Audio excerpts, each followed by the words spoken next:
It worked the first time. First time off, right off the bat. Okay. Everything's good, I hope. Microphone's right here. Put it off to the side a little bit. We'll be trying to nap some nasty stuff from the box of goodies from Garrett. Hey. Alan Cole's here. David Blaylock is here. Hey, hey. Matthias is here.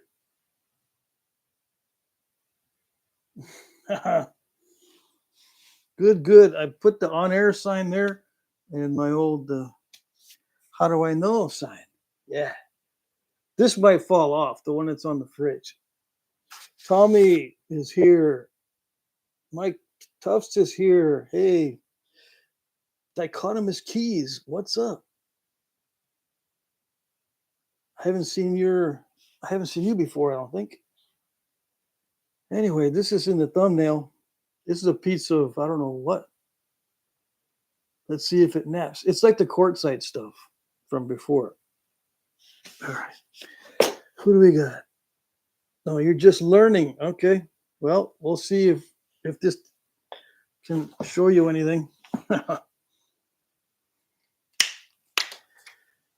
Show you how to break up some stuff.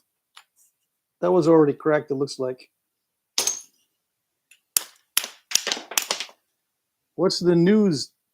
This is supposed to be my channel news segment. I used to do these as regular videos, but now I'm doing live stream. Let's see. Let's move this way. Yeah.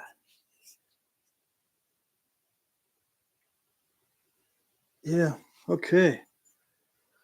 So what can I make out of this? Oh yeah.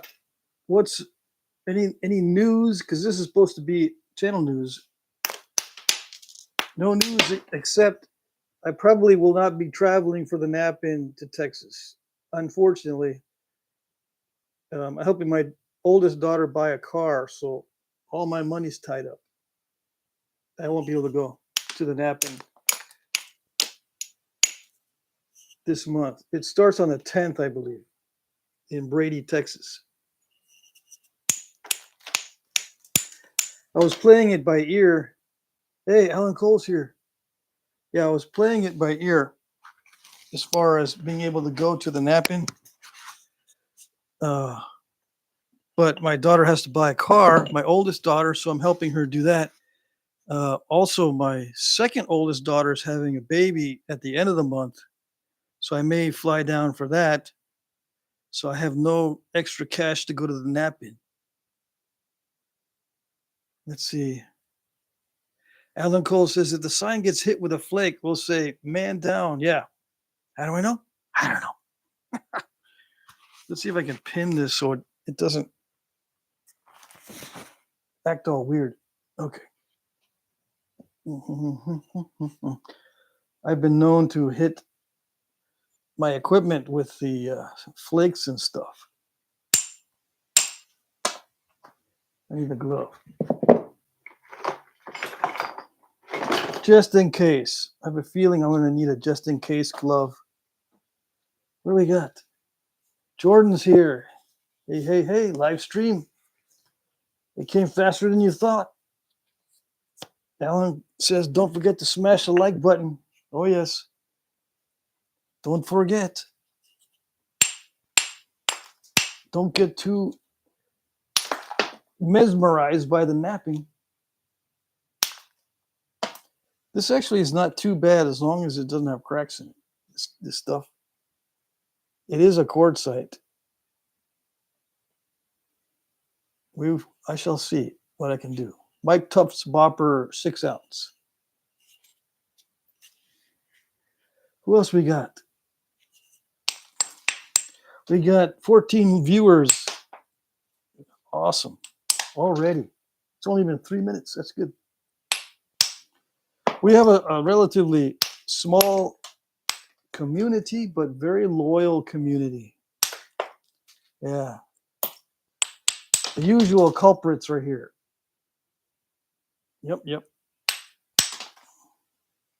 So I'm taking risks with this piece. It's already kind of thin, so I'm hitting it haphazardly, which is risky.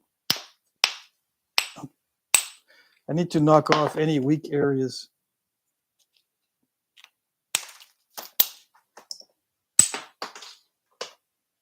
That's not bad at all, this side. The darker quartzite naps better than the lighter. So what am I going to do? Am I going to make a curved? I can make a curved blade. I don't know. Tommy Taylor says, Dichotomy Key, we get sidetracked a lot on the live streams. Yeah. You could talk about whatever you want. Yeah. Once in a while we'll get a troll on here, but they have no imagination. It's always the same old, same old.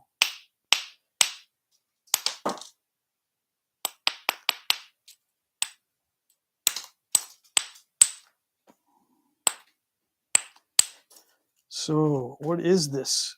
This is this stone from New Mexico. I thought it was from Arizona, but Garrett is from New Mexico. Sent me a box of local stuff.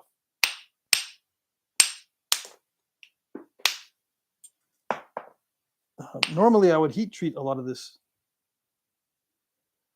Let's see, Jim Cooper, hey. Mike Tuft says, depending on where you live, there's going to be some storms coming through today or tonight. Yeah, beware. Yep. The weather's not good this spring. Lots of storms. Guys, I've been watching the weather. Here it's been pretty steady. Just wintry mix every once in a while. We're supposed to have a wintry mix tonight. Supposed to have a little bit of snow mixed with rain. Still snows, yeah. I'm in Vermont. In my house. Yep. What do we got here? Yeah. Okay.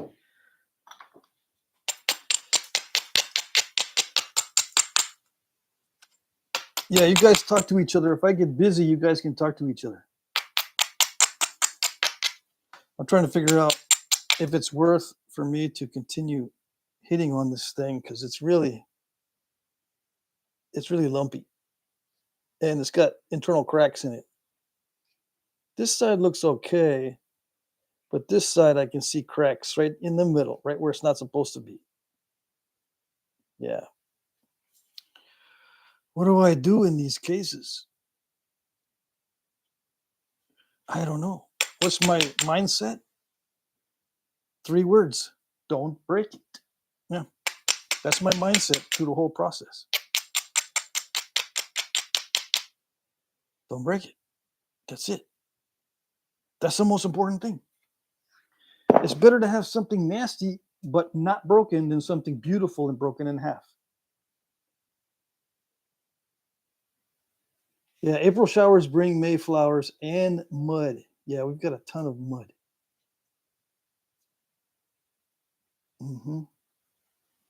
Matthias says, I started new work, so have missed a lot of live streams lately. I see. Well, you can just rewatch them. I mean, you can watch them when they post as regular videos. Let's see.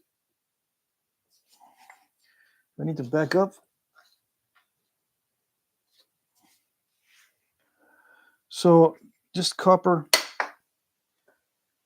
rods. I used to put a tip on the high molecular weight plastic and hold that under my knee like this with a copper tip, and you can make them small, just barely sticking out and hit the plastic, or you can make a long insert and hit the rod. So either way, and the mallets are high impact plastic or high molecular weight plastic, or antler. Antler works really good for a mallet too. But some guys use steel pipes or whatever.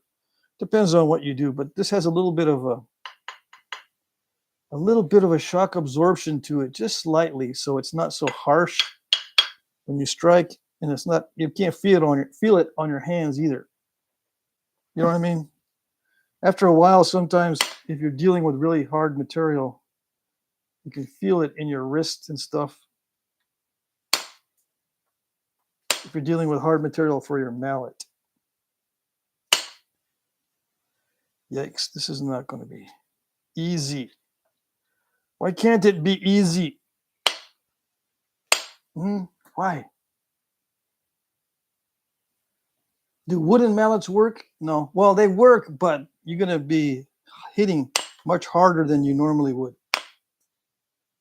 You know, I can use like a 1.5-inch dowel or something, oak dowel, but there's two problems. They wear out, which means that they start to chip and crack and flake off. Not flake, but they get all fuzzy and dented.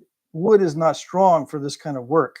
You can use it, and people do use wooden mallets, but it's usually a wooden mallet hitting a antler rod, either vertically with a wooden mallet or horizontally with a wooden mallet.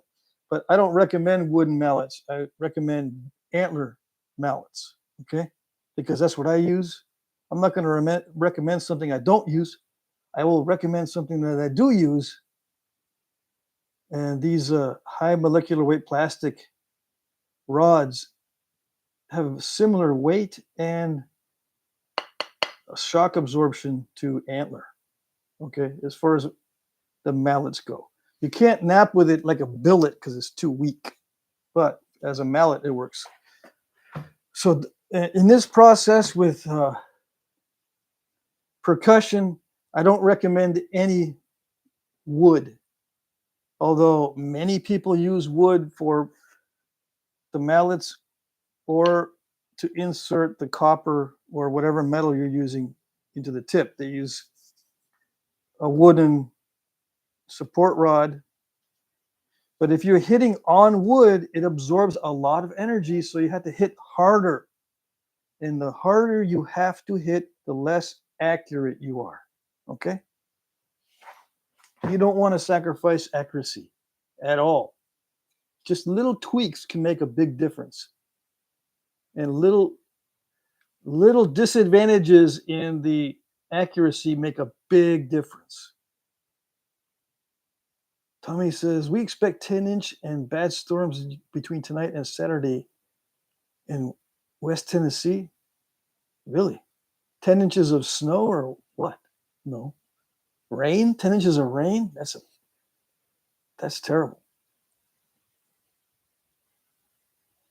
Mike says, yellow daffodils are popping up and blooming. Used to have about 100 tulips all around, but the squirrels took care of those. Really? The squirrels eat the tulips? I was thinking of getting some tulips. Let's see. Jordan says, so easy a caveman can do it. Oh, yeah. Ellen, but cavemen weren't stupid, which is something that people don't understand. They're probably a lot smarter than we are, believe it or not. Alan Cole says daffodils on the ground are nice. The neighbor's magnolia tree, on the other hand, is an absolute flower petal disaster. I really dislike magnolia trees. They look pretty for a week every year. Yeah. The rest of the year is an absolute mess. Mr. Jim, hey, do everything you can to put the odds in your favor. Oh, yes, that's a good plan for sure. Mike Tuff says, yes, they can be a mess, Alan, but I have a younger magnolia. Pink flower smells great. And when it's blooming, also my rhododendron is starting to bloom. It's purple. So Tommy Taylor says 10 inches of rain. Man, back where in my other town where I used to live in Texas, we had like 10 inches of rain per year for the whole year. Yeah, sometimes. Usually around, I think the usual is between 15 to 20 inches for the whole year where I used to live in Texas. Yeah, so 10 inches of rain all at once is, I can't even imagine. They don't even have that much around here in Vermont. Yep, takes a. I mean, they can rain that much in 1 week, but never the whole day, or just in 1 day.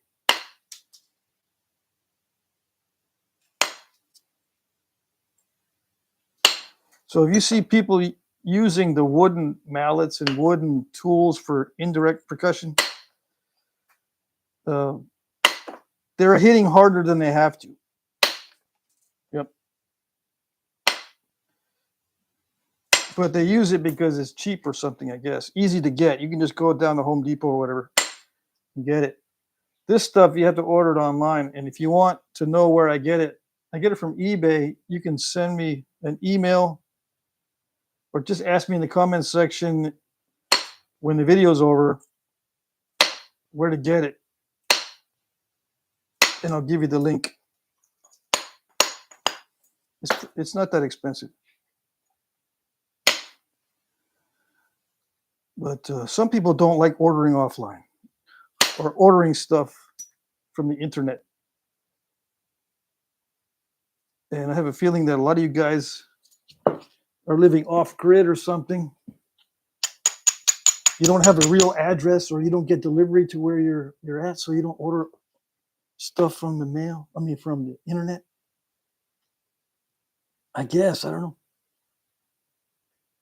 So Tommy says the squirrels will dig up the bulbs. Why don't they dig up the bulbs of the ones out front? I don't like the ones out front. It's like tiger lilies or something. I don't like those. They never stay straight. They always and fall to the ground. Those lilies out front of my house, I'm gonna dig all those up and throw them out because they shoot up and then they break. I don't know what it is. Why don't the squirrels dig those up? Probably because they're toxic or something.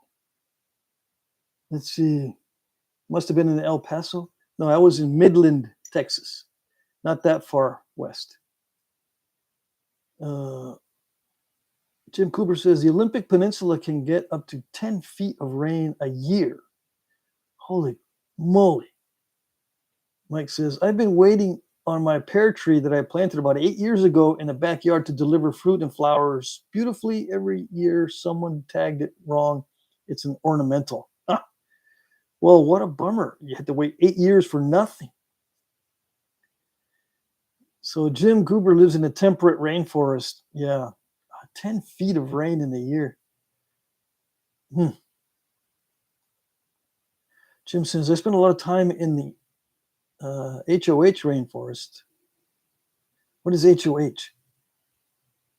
Mr. Jim says, I'll send you an email. I wanted to see if you would work on an artifact I found on my property. It doesn't seem like it's finished. Yeah. Normally, I don't work on artifacts. I don't like to modify the artifacts. But if it's just like a rock that has a few chips taken out, yeah, I can nap it on video. But if it's an artifact that looks like an artifact, I'm not going to nap it. So just fair warning, I don't nap stuff that's already kind of advanced in the process of being napped.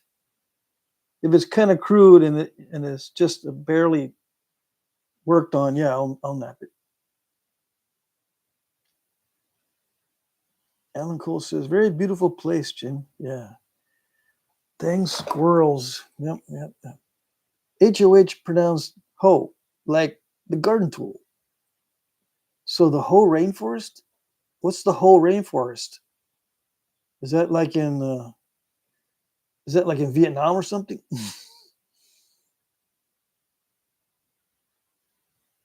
Pronounced hoe from the local tribe.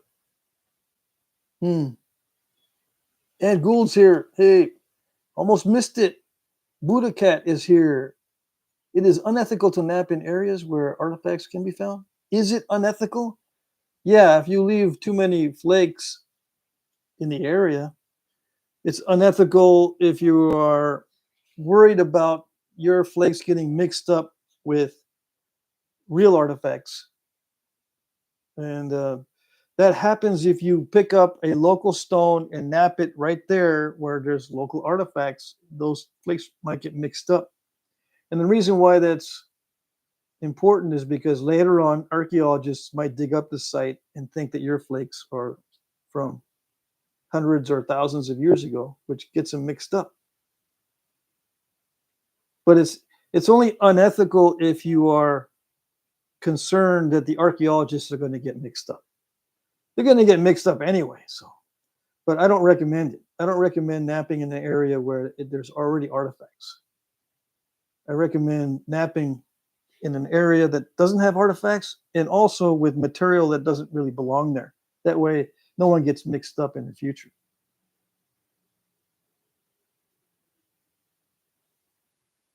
In case it becomes an archaeological site, just in case. So Washington State is where the Ho River is, in the Olympic Peninsula. Okay.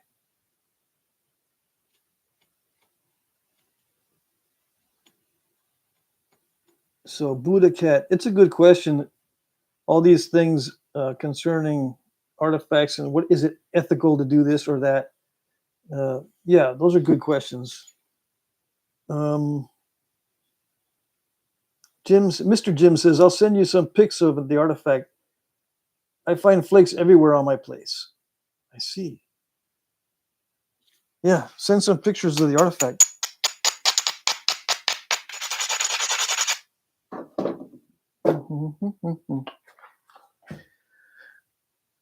Jim says, if you are curious, Google, it's a magical place, very beautiful. Yeah, I never heard of it. Magical place. Okay.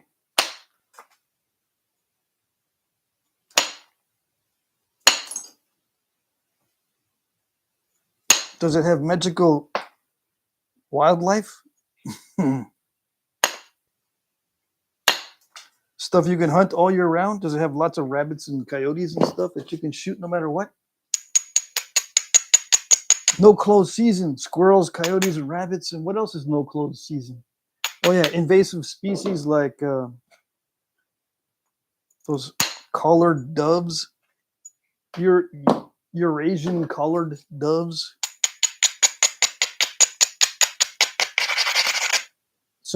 Sometimes people ask me, what is my favorite thing to hunt? And I say, anything invasive is my favorite thing to hunt. Or if it's wood or like wood for arrows and bows, those are my favorite too. I like Chinese privet arrows. Those are invasive in many places.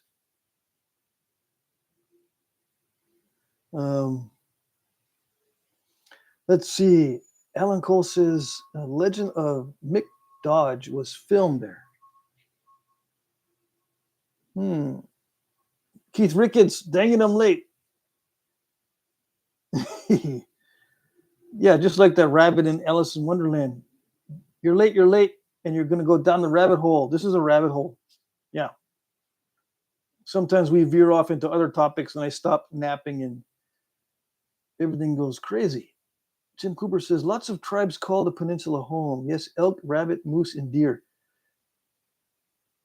Yeah, my favorite thing to hunt is something that has no closed season and no bag limit. That's my favorite stuff to hunt. Yeah. Not protected, no closed season, no bag limit, and you can hunt it day or night. Those are my favorite. Yes.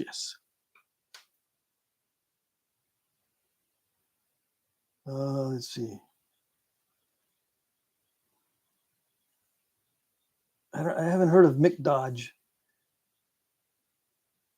Jim says you met Mick Dodge once? Interesting. Let's see. I don't know who he is, but interesting. You guys are meeting film stars. Ed Gould says YouTube has Harrison Ford telling a broccoli joke that's just plain funny. Too long for here. Oh yeah, I saw that too. we watched the same videos. Yeah. I saw that Harrison Ford broccoli joke. It has the F word in it.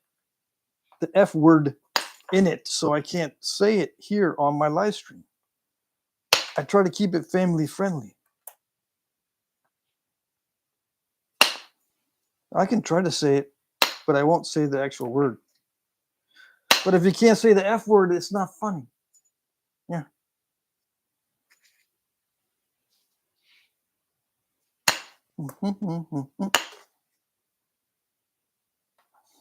Yep. So this is actually not too bad. It's napping pretty good. It's got a crack in it though. In case you guys missed it earlier, I'm trying to get that crack out. See, I have to thin the ends down first, and then I can get to the middle. I still don't know what I'm going to make out of it. A boomerang. I make a boomerang out of it. Yeah. F word fantastic, says Alan Cole. Yeah, I know. I'm not going to do it. Mike Tuff says, that is definitely a cool series, except for his neighbor that drinks his own la la la la. I'm not going to read that, Mike. Mr. Jim says, I found your channel in November. I'm trying to make an arrow to hunt deer this fall. I will need to buy a bow. I've been hunting with compounds for 30 years. Dang. Yeah, you're in for a surprise with bows that you make yourself then. If you're a compound bow shooter, yeah, making and using your own bows is a whole different ballgame. Yeah. The arrows fly very, very slow. I just want to let you know. The deer will be able to duck that arrow unless you're really close, or you've got a way to make really, really quiet arrows. That's why it's one of the reasons why it's very challenging and people like it. Because you got to get real close to the deer, because that arrow is so noisy and slow. Sometimes it's aggravating. How do I know? How do I know? I don't know. Let's see. Ass Butter, hey, what up? He's the only one that I'll say that bad word. I mean, I say his name, Ass Butter, but that's the only time I do that. Let's see. Dead Hold Leather. This view definitely helps visually see how hard he is hitting. Yeah. And I'm not even hitting hard yet. Yeah. I'm not hitting excessively hard because this is actually napping quite well. I'm amazed. It's doing well, even though it looks really cruddy and looks like a bunch of crackiola pudding. It's okay. I just got to take it slow because it could snap right in the middle. Yeah. And if you're in doubt about how hard to hit, just hit harder. Someone once asked me, how hard do you need to hit that? I said, yes. The answer is yes. No, how hard? Yeah. However hard you hit it, that's the right answer. And make sure you know the limits of the stone. Don't be afraid to smack the crap out of it. Yeah. The stone have crap in it? Oh, you haven't been napping very much, have you? It has a lot. Let's see.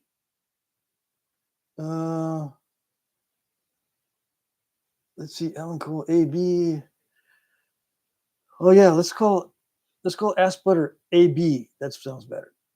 Mike Mason, you have described Illinois coyote season. Yeah, I've seen guys call in the coyotes, and this was a compound bow shooter, and the coyote came in. They were using some kind of call, and it came in and just sat there because it was confused. The coyote stopped, sat down, and just kept listening.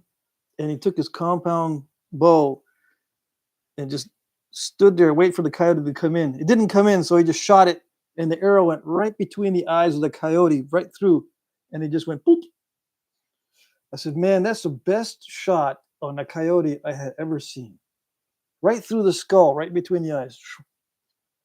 And it was probably about 30 yards. Yeah, if you're squeamish about hunting, this place is not for you. There's a guy on YouTube, says Jim Cooper, that makes bows from weird stuff. I think I remember a ski bow from a pair of skis. Let's see, what did I miss? I'm missing some stuff here. Anyone ever made a bow out of an old water ski? No. Jim Cooper says mountain goats. Mountain goats, I thought those were protected, or they have a specific season.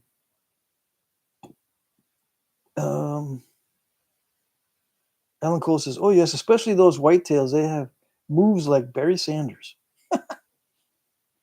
Jim Cooper, there's a guy on YouTube who makes bows from weird stuff. Yeah. Keith Rickett says, Mike Tufts, holy crap, I've been wondering about things to make a bow from, like one man's trash, another man's treasure sort of thing. Yeah, you can make bows out of a lot of different things. There was this big, I remember when the people started making bows out of PVC pipe. It was a big thing for a while. It was all over YouTube. Well, amongst us primitive types. Of course, it's not primitive, but yeah, it was a big thing for a while. I haven't seen a PVC bow making thing in a long time, though.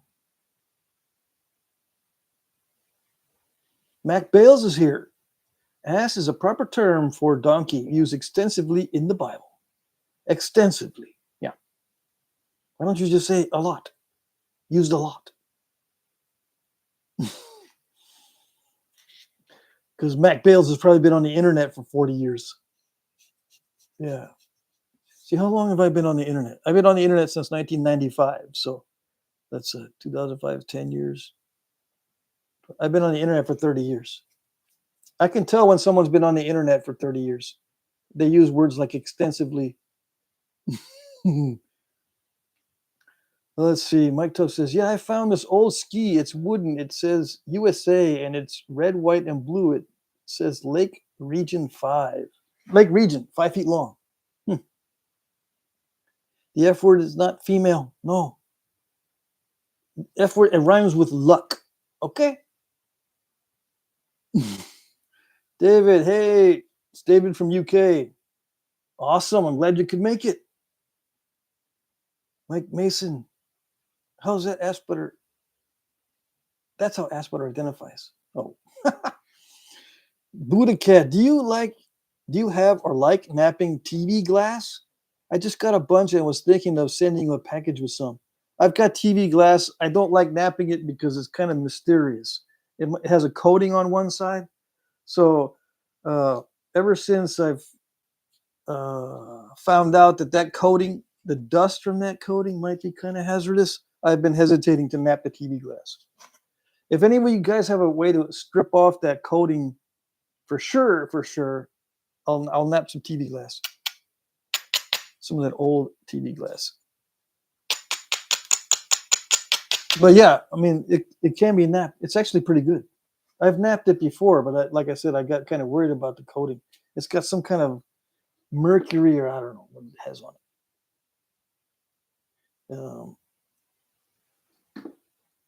What did I miss? It's telling me I'm missing a bunch of chat.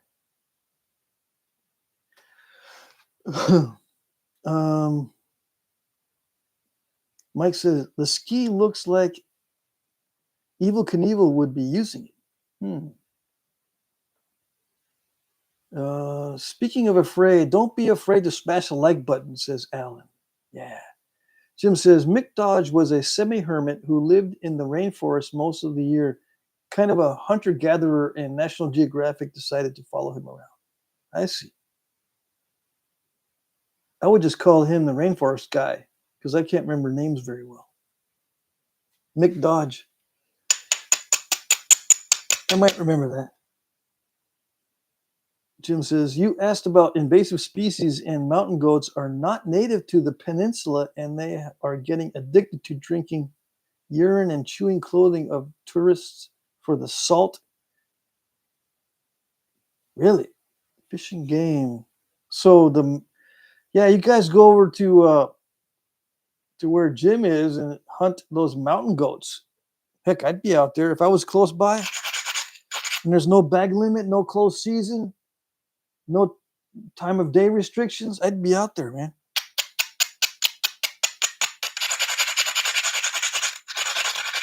Heck yeah. Around here, everything's protected almost. Yeah. And what's not protected, you can't find any, except squirrels. They're everywhere. You can find squirrels everywhere here. But that's it. And the rabbits around here are protected. Yeah. The cottontails.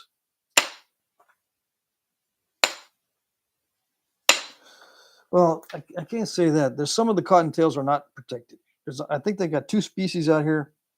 One of them is endangered and you can't shoot them. But I can't tell the difference. So I'm not going to shoot any of them.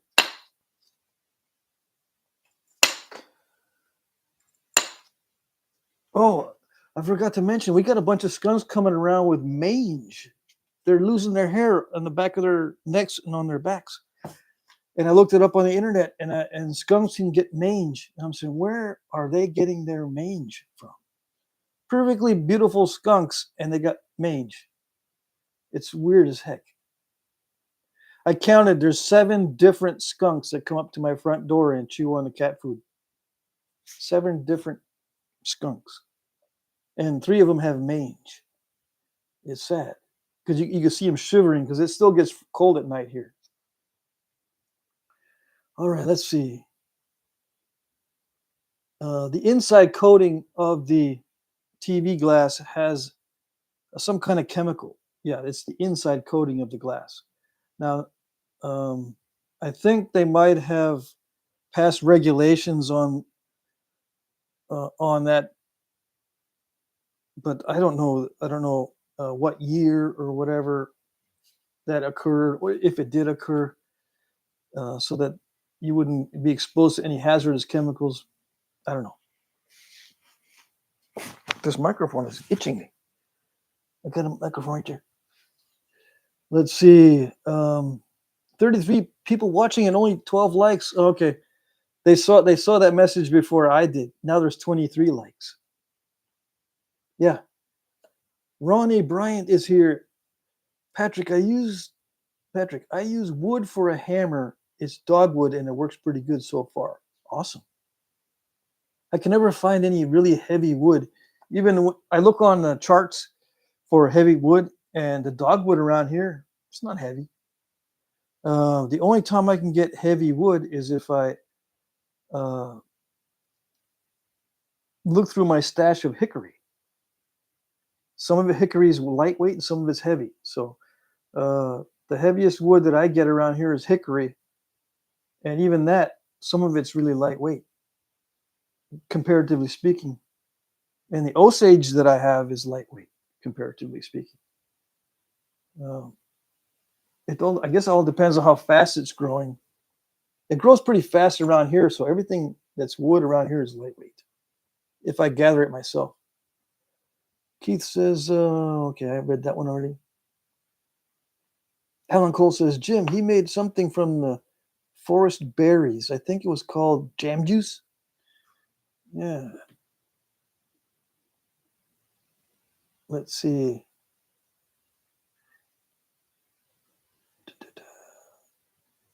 Squirrel, gray squirrels. Yeah, we got a lot of gray squirrels. There's 4 of them, 6 of them in the backyard. 4 of them are regulars. 2 of them they come around and cause trouble. Excuse me. Mr. Jim says we have and hunt axis deer at Nilgai. Okay, I've heard of Nilgai. They have those in Texas now. Some kind of African antelope or something. And my nephew hunts those, the Nilgai. And he showed me a picture. He had one mounted. It was a nice one. They look kind of otherworldish, or kind of like straight out of a movie. A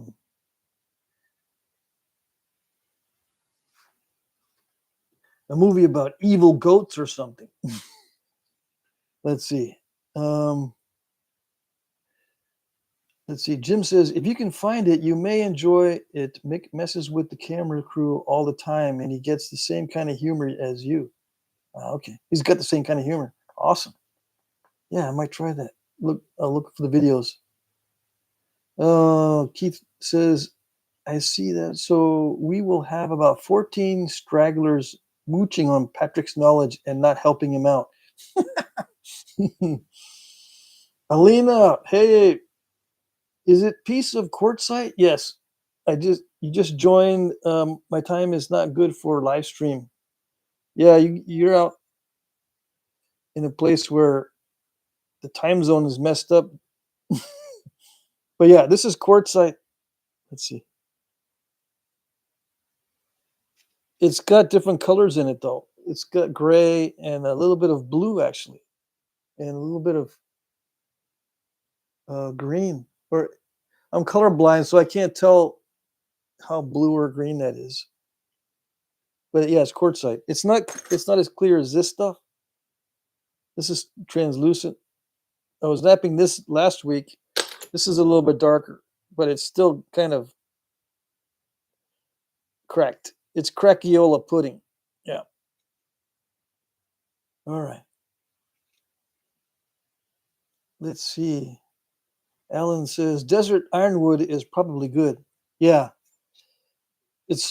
I found desert ironwood one time. It's very slow growing and it is heavy. Yeah. JF Baird is here. Texas live oak is pretty heavy. Yep. But you have to get the slow growing stuff. Stuff that was growing in people's yards, the live oak. I cut some of that and it was lighter than the what was I using? Cocobolo? It was lighter than that. So you have to get the wood from a slow growing tree.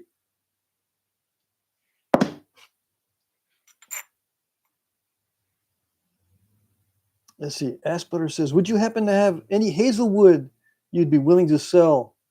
No, I haven't found any hazel here. It's weird. There's supposed to be hazelwood everywhere here. I ordered some witch hazel, but it's probably not the same kind. I ordered some seeds this year. I'm going to grow some thistle and some hazel. And I'm going to try to go to the nurseries around here and pick up some more hazelnut and that kind of thing, because I can't find any and everyone wants some. So I'm going to plant a bunch of seeds. Maybe in 5 years we'll have some. Lignum vitae is very heavy. I have an old mallet somewhere. I'll send it to you if I can find it. Says Mac Bales. No, don't send it to me because I don't need it. I appreciate it very much though, but I don't need any wooden mallets. No. Don't save your money. Yeah. I've got heavy wooden mallets, but I'm just saying it depends on where you're at and how fast these things grow. Some people will ask me, can I use wood for a mallet? I say, yeah. Okay, good, but the one I used is not any heavier than the oak I get from the hardware store, so I'm all bummed out.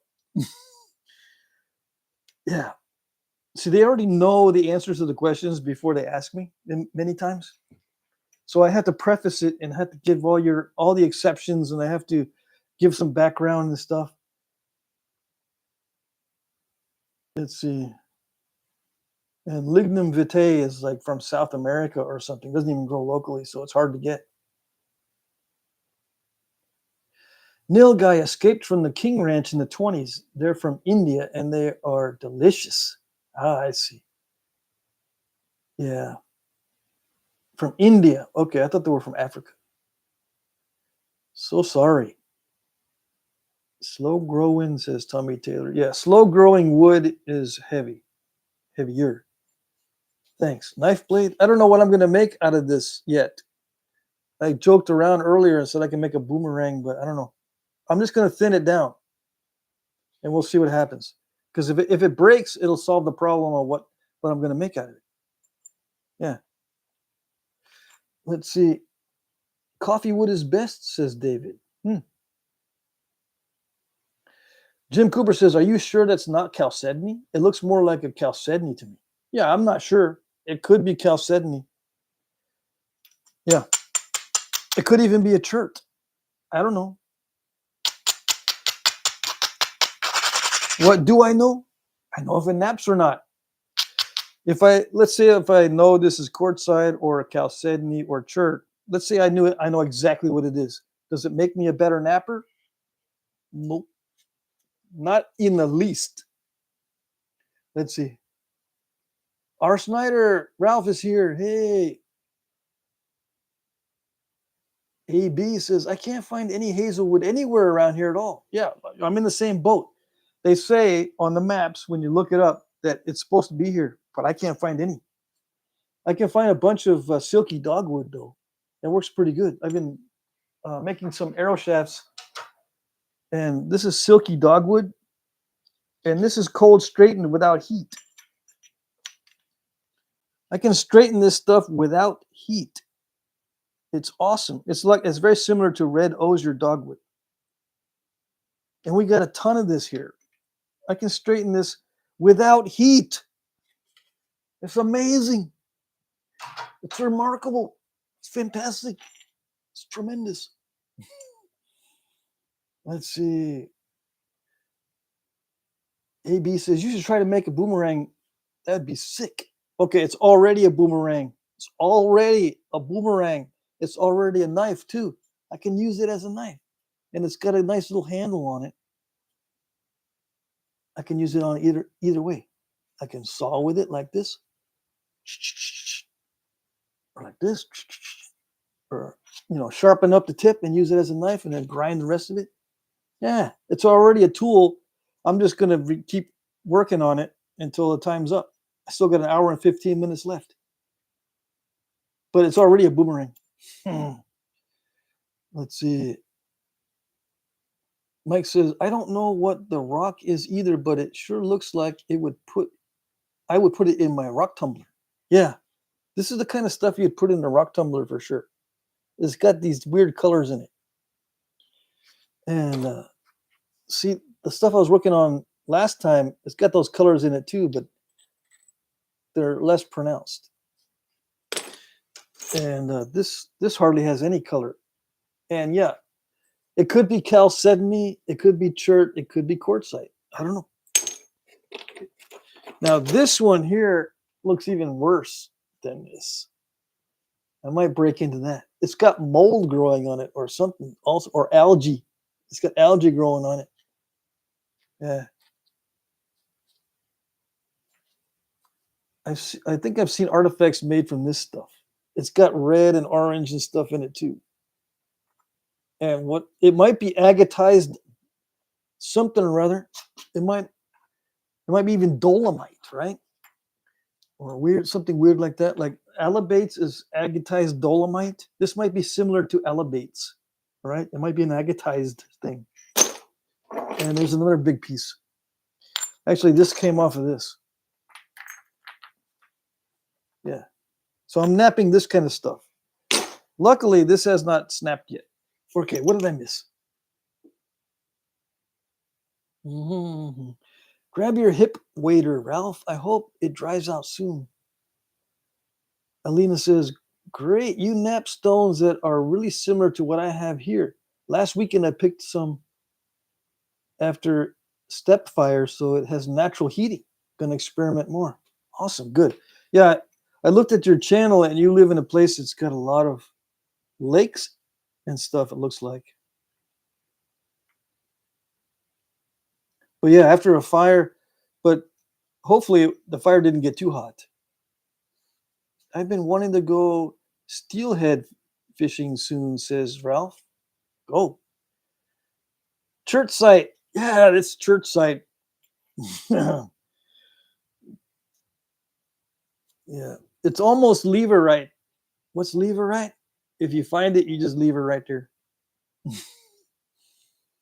I would say that while it doesn't improve your skills, knowing what a material is geologically can help you anticipate problems and adjust accordingly, or whether or not you can heat treat it, says Jim. Yeah, but only if you're advising someone sight unseen. You can give someone maybe some advice, maybe. But every piece of stone is different, slightly different. And what's the rule in knapping? Slight differences make all the difference. Okay, so if I were to tell you that you can knap chalcedony, and this is chalcedony, and I anticipate that you can heat it at 400 degrees, and I can anticipate that you can make an 1.5 inch flake on that, or blah, blah, blah, blah, blah, all this stuff, I will be wrong. That's the problem. Because the next person that has some of this is not going to be the same as mine. I can send it to him, even if I know exactly, precisely everything about this, and then I send it to somebody, and they knap on it, knowing all that, they will not be able to knap on it until they get used to it, even with all that background information. So, in my opinion, the material itself must be in your hands, and you must be knapping it before you can know how to knap it. I don't know how else to explain it. Let's see. Keith says, wait a minute, I missed some stuff. What did I miss? We can get into an argument if you want about this discussion. No one says we can't argue on the live stream. Let's see. Mike says, where's our geologist that was in the live stream a week or so? Yeah, where did he go? Someone knew a lot about geology last time. Ralph says, if it naps good, it's good. Yes. And what naps good for me might not be good for you. Even if I send it to you and I go, this naps great. I send it to you and you start napping it and you go, I broke it into 4 pieces. What do you mean it naps great? I don't understand it. I'm going to die. How do I know that happens? I don't know. Okay. Let's see. Keith says, if I were to try and nap courtside again, I'd have to put an ice pack on the top of my arm and a heating pad underneath my arm. Nope. Yeah, funny. Ed Gould says, wonder why this computer is so far being the TV stream? Behind the TV stream? I don't know. I'm a slow reader because I get distracted by certain things. Alan says, the smelt run at the north of the Sandy River was crazy this year. People dip net for them. It only takes one net dip to limit this year. Wow. 10 pounds per person is the personal limit. Yeah, that's no fun if all it takes is one net dip and you're at your bag limit. Alan says, the highway before the river exit has been backed up for miles. Mike says, and I am 17 seconds behind the live stream. I couldn't figure out for a while, but I figured out it pauses the live stream while I type my voice message. Okay. Keith says, it's not the computer, Ed. Ed Gould says, I got the TV on and it's 4 minutes faster than this. I found out that I think 34% of my viewers watch the videos on their TV. That's a third of the viewers are watch me on the TV. Let's see. Oh, talk more smack. Alan says he wants me to talk more smack. Don't get me started. No. Don't get me started. I will do it. Mike says, click your heels together 3 times and say there's no place like the future. Keith says, I'm worse than Ed, I'm sure, Mike. Alina says, oh, wow, you watched not exactly lake area. My videos are from other places where a group of artists went on the air. Yeah, I saw the video where the artists were painting the hills and the trees, but I thought I saw a lake on one of your videos. Mike Tuff says, okay. Jim says, I'm not saying it would every time take petrified wood if I, okay, let me hold on. Let's hold on and wait till I'll pre-read that and then I'll read it again.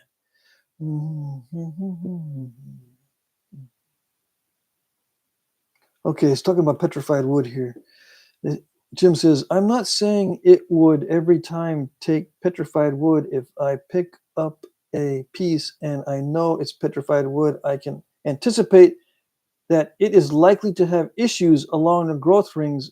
It might not.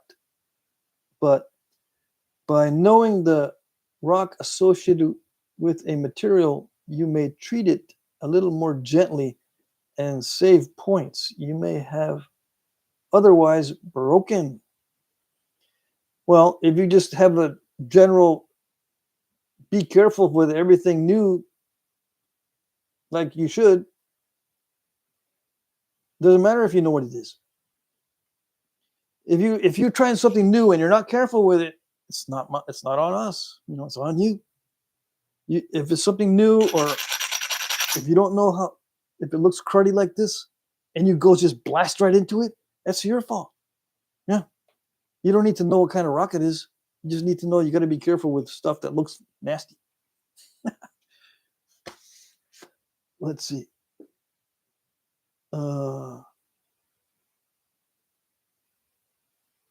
Let's see. Alina says, I would post something from my area.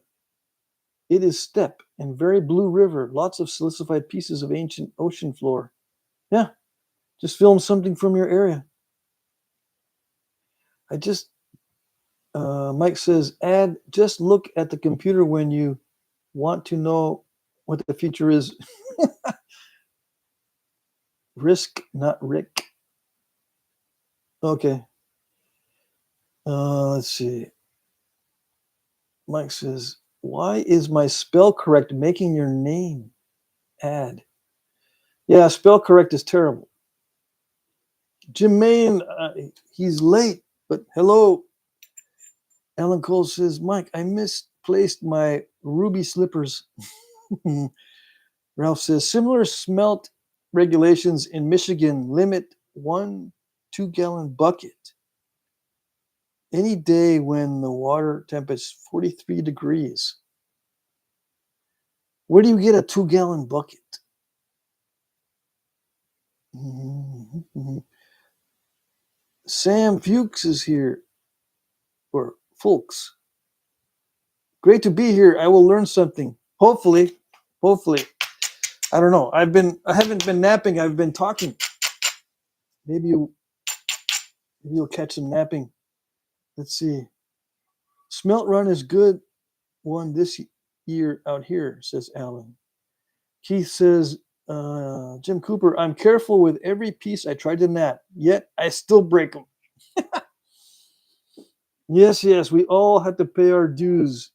Yeah, I remember the days when I broke everything, no matter what. Especially if I knew what it was. Someone would tell me, hey, Pat, you got to nap Georgetown. Here's a bunch of Georgetown. It does this, and this, and you could use this on it, like it, it responds well to copper, and it's all here. And they gave me all the information I needed on Georgetown, and I broke it to pieces. Yeah, it didn't help me a bit. Why? I wasn't used to it. I wasn't used to its finickiness. And some people don't have a problem with it. I have a problem with Georgetown. Something about it that doesn't agree with me. Some of it is excellent, and some I napped some from Lofton Lithics, and that was the sweetest heat-treated Georgetown I've ever tried. Yeah, I'm not even kidding. I'm going, dang. I didn't have any good luck with Georgetown, if this is the case, before, because I've never napped anything of that high grades before, as far as Georgetown goes.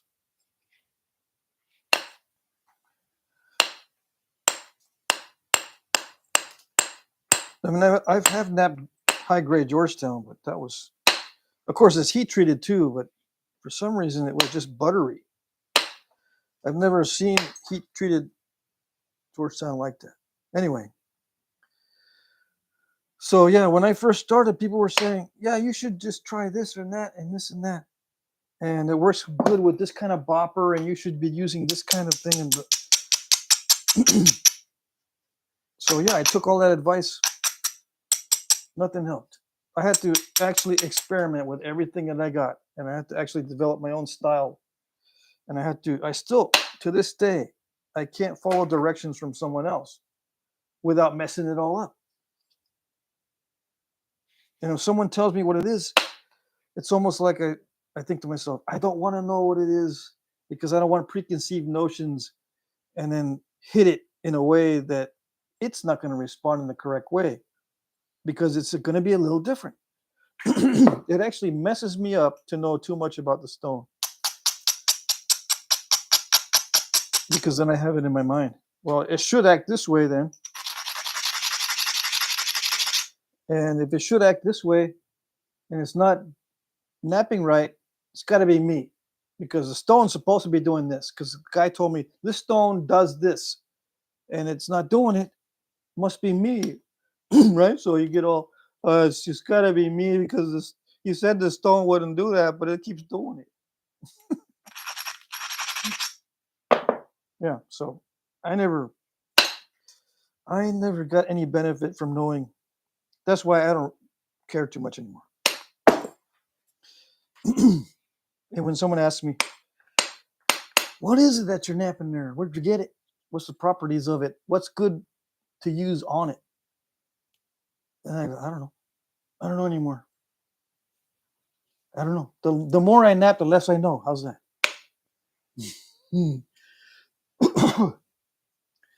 Let's see. Styly Designs. Hey. Someone's ready for the crappie to start spawning. We got a bunch of fish out here, but it's all small stuff. I can go fishing if I want right now, but it's I need to do some fishing this year so I can tell you what I'm catching. Let's see. Aspetter says, "How's the pollen treating you up there? It's killing me right now. I got more mold than pollen right now, so the mold is getting to me. But the pollen is supposed to be kicking in here in the next few weeks. It's not bad right now, but the mold is pretty bad." Let's see. Jesse says, "Hey guys, in office today getting my yearly review, so late to the party." Oh well. Yearly reviews are no fun. Let's see. Keith says, only thing that improves my chances is just accepting that the end product will be a marble. Then I'm never disappointed. Yeah, because anything is better than a marble. Yeah. Alan says, AB, I used to have bad allergies, but I've been on an extremely low carb diet for a year and a half, and my allergies have disappeared. I might just be lucky. No, my allergies decreased quite a bit when I went on a zero carbohydrate diet. Yeah. I still get allergies, but it's not nearly as bad as it used to be. I used to be clogged, heavily clogged all the time in my sinuses with yearly sinus infections. But ever since I stopped eating carbohydrates and sugar and all that, I never have a sinus infection, not a serious one. Just I get pain in my sinuses, but never an infection. Now, it's been years since I've had a sinus infection. I guess crappie fishing is poor man's steelhead fishing. Maybe. Sam Volks. Volks is correct. The second one you said, thanks. Okay, yeah, Volks.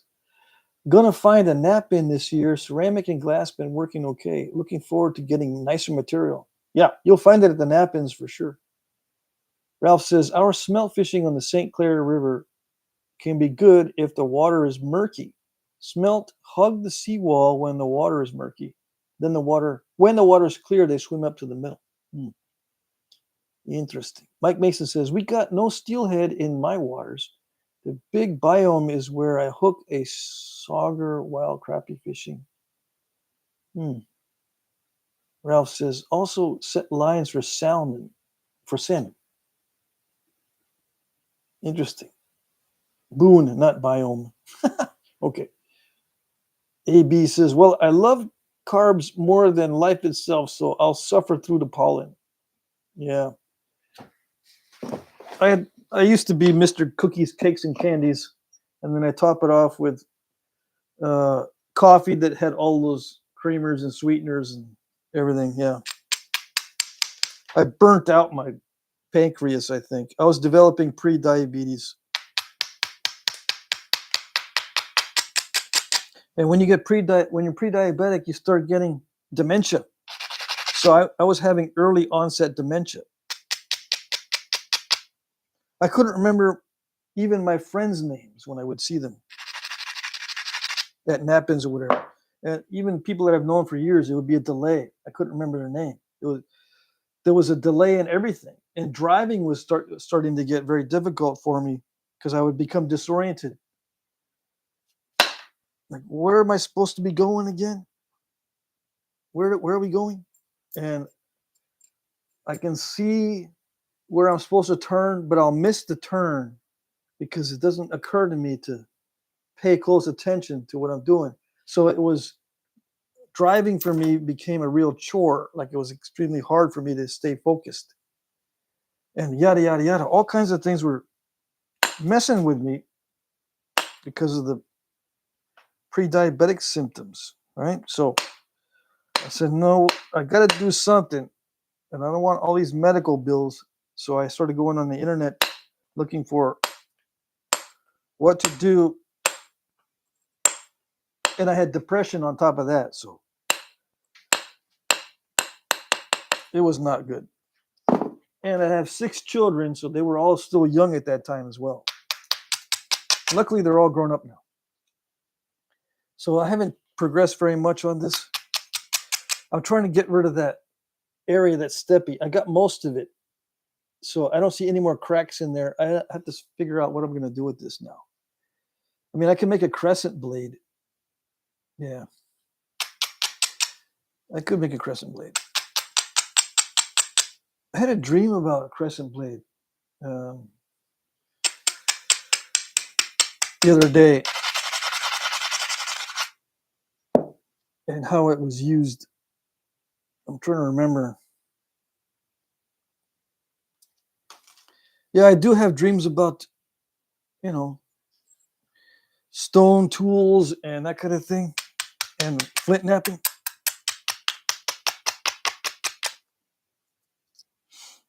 What was I? I was thinking. Oh yeah, the crescents were used as a saw, because some of these crescent blades have teeth up on the tops here and here. So you just wrap one end, and you can use the other end as a saw, like this.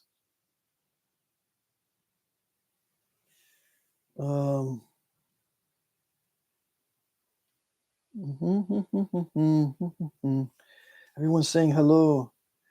Alina says, good luck. We'll check what it would be. We'll check back later. Okay. Blades and Points by SGP. Sal's in the house. What's up? What's happening? Keith says, and all your health issues straighten themselves out by cutting carbs? Most of my health issues, yes. No more early onset dementia. No more joint swelling and carpal tunnel syndrome. None of that. It eventually cleared up. I had joint pain in both shoulders and both wrists, especially my wrists. That has cleared up. I used to experience a lot of pain when exercising. Now it's reduced to just a little bit. I still experience pain when exercising, but I think it has to do with age. What else cleared up? I can burn fat now where I couldn't before. I had to actually starve myself and get my calories down to 500 calories per day or less in order to lose weight.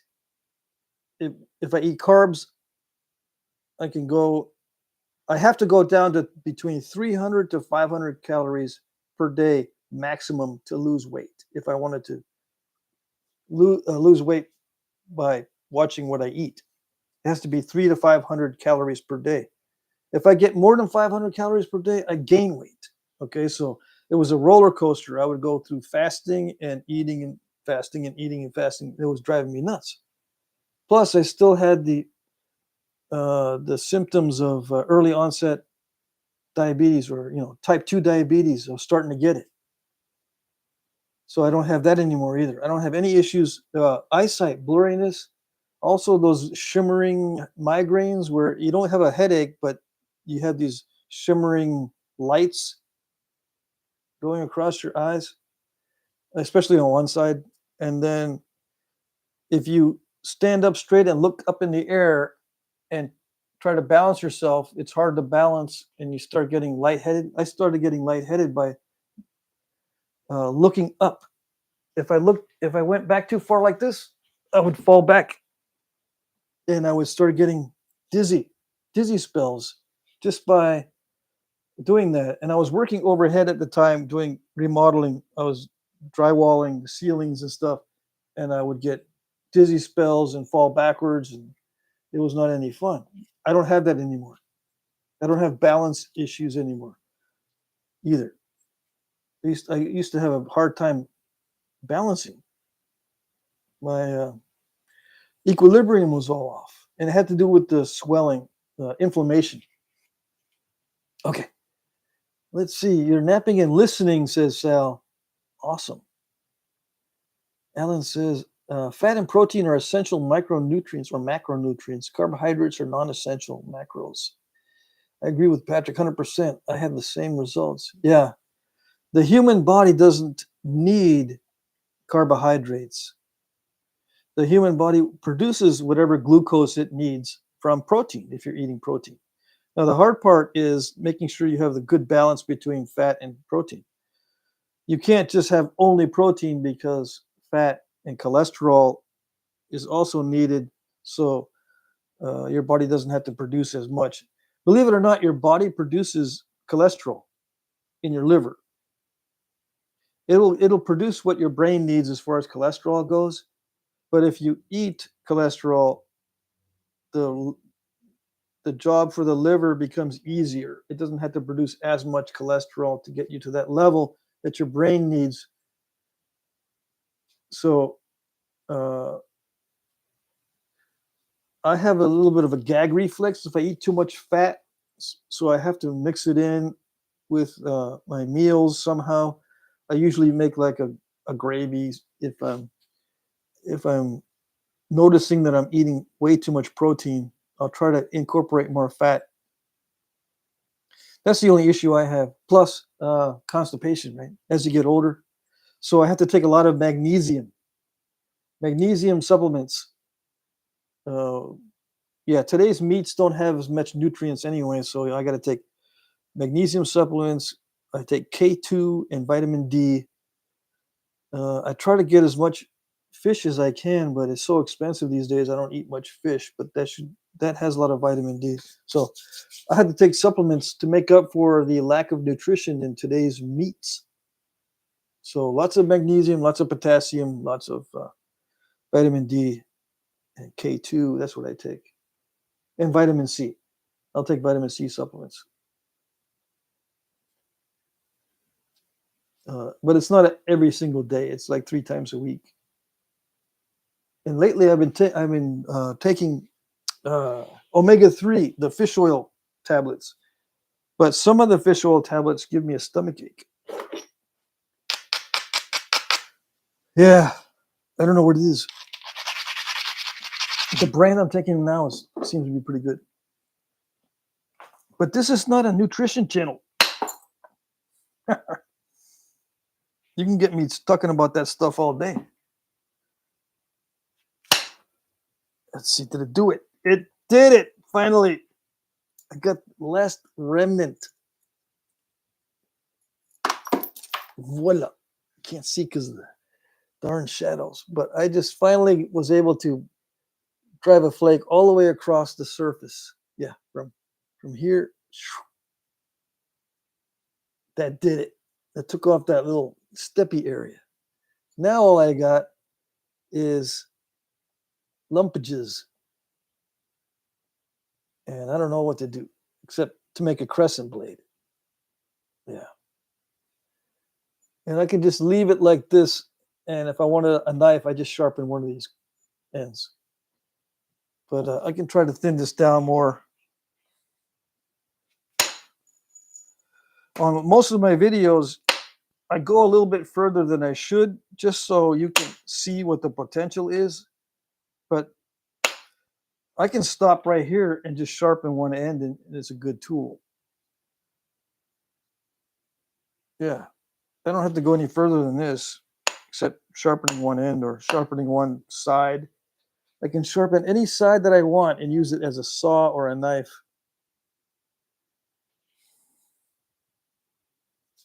So I don't have to worry about breaking it, because it can get very steppy. Yeah, it's very coarse grained.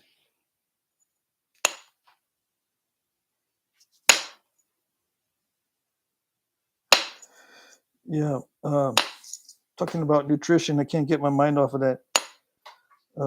My ex-wife developed type 2 diabetes, and she's the type that she doesn't want to give up the sugars in the bread and all that either. So she's still suffering with it. And I'm afraid that my children are going to have trouble if they don't get off the breads and sugars, because they love all that stuff too. If you have Native American ancestry, you definitely need to watch out for the diabetes. Of course, not only Native American ancestry. Most people will eventually develop diabetes from eating too much sugar, because it wears out your pancreas. You become insulin resistant, and you can't produce enough insulin no matter what you do.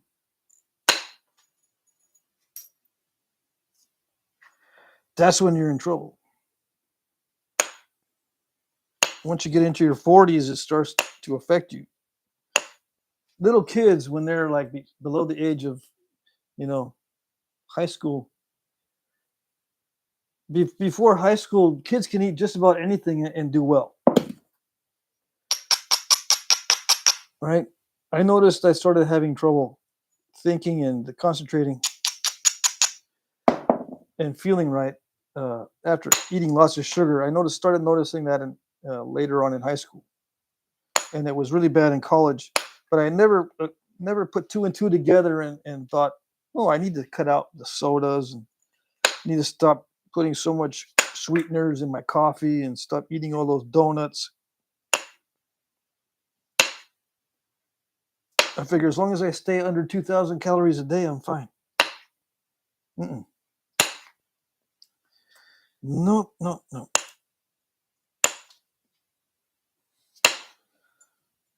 Yeah, your body reacts very differently than with 2,000 calories of sugar and 2,000 calories of protein equivalent. Your body acts very differently.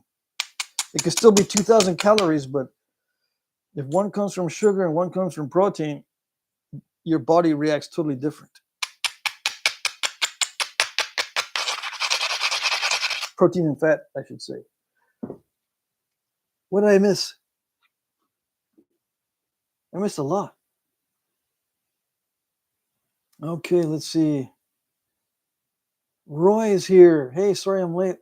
Ceramic bowl. Are ceramic bowls nappable? Yes, they are. As long as it's high-grade ceramic. How do you know if it's high-grade? Just got to break it and nap it. If it doesn't nap, it's not high-grade.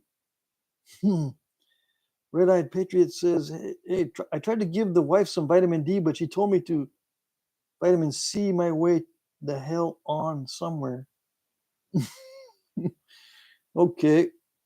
Jesse says, been having luck bifacing much larger obsidian blades finally.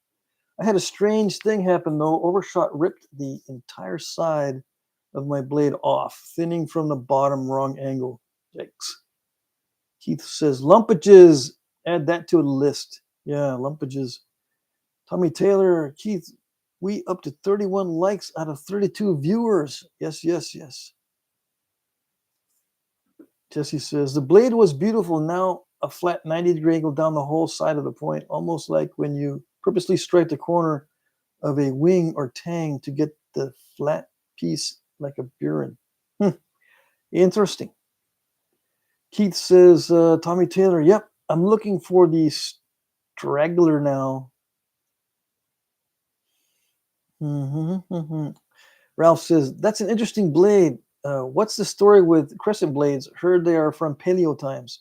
Yeah, but there's a lot in the paleo era. I think they're knives. Some people say you can haft it like this and shoot birds with it or whatever. Yeah, you can. You can shoot birds with anything. You can haft this and shoot birds with it, and it works. Is this a projectile point? Yes. Just like that. Any flake. Is that a projectile point? Yes. Is this a projectile point? Yeah. You can haft anything to the stick. Anything. So just because you can haft this to a stick doesn't mean anything. I don't know how to make it more clear than that. You can haft this to a stick like crosswise and shoot birds with it, and it works. Yeah. Secret is anything will kill a bird. I get so frustrated with some people. Not with crescent blades, but in general. I don't know. I'm thinking that maybe they're not thinking the way that they normally do about other things. For some reason, stones are like kryptonite on their brain, and they start to lose their strength and all that, and they go, oh yeah, it can be hafted and used blah blah blah for something, and they forget that you can haft this to a stick, and it can kill birds, it can kill frogs, it can kill squirrels, and any kind of flake can be hafted and it can kill. Okay. I will get off of that because I can rant on that forever too. And people would say, oh, it might be used to chop wood. Yeah, maybe something like that. Maybe a tomahawk. Is this a tomahawk head? Yes. Is this a tomahawk head? Yes. You can have that to a stick and it's a tomahawk. Anything can be used like that. So just because it looks like something maybe out of artwork that someone did doesn't mean that that's what it was used for. Okay? It doesn't mean that it wasn't used that way, but you have to have a little bit of imagination to understand that just because it looks like something doesn't really mean it can be done. And if you say that it can be done, well, it can be done with almost anything. So what's the value of saying it can be done? I don't know. We have to be very clear on what we're trying to evaluate. Can't just be throwing ideas out. Do we actually have artifacts that show how it was hafted? I mean, in the right spot, and not just you find little bits and pieces and then you assemble it together like something that you think it might be. Is it actually still in the original configuration and no one messed with it or no one has preconceived biases and all that kind of stuff? I've seen artifacts that were found together and then assembled to look a certain way, and then come to find out later on they don't actually go together. They figured out it just because they find them in close proximity doesn't mean that they were actually attached to each other. That kind of thing. So yeah, we got to be very careful how we look at artifacts. Yeah, and don't jump to conclusions. What I think that they were used for, and it's my opinion, right? Were knives. That's what I would use it for. Of course, you can haft it on a stick, but you got to think to yourself, why spend all that time making something that is being thrown or shot, and if you miss, it will break. 4 hours to make something, let's say, if you're really careful, maybe let's just say 45 minutes to make it and 4.5 seconds to break it. It doesn't make much sense. So I would, if it's difficult to make and it's a weird shape, I would think it was a handheld thing. It's just my opinion. I could be wrong, yeah. They might not have cared, 45 minutes to make it and 4.5 seconds to break it. They might have said, that's life. That's the way it goes. Yeah.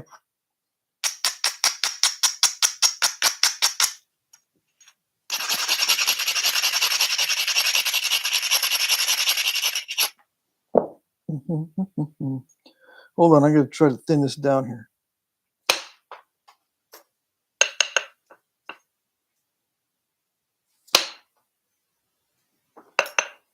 Oh, it's crunchy. Yeah. See, it's kind of crunchy.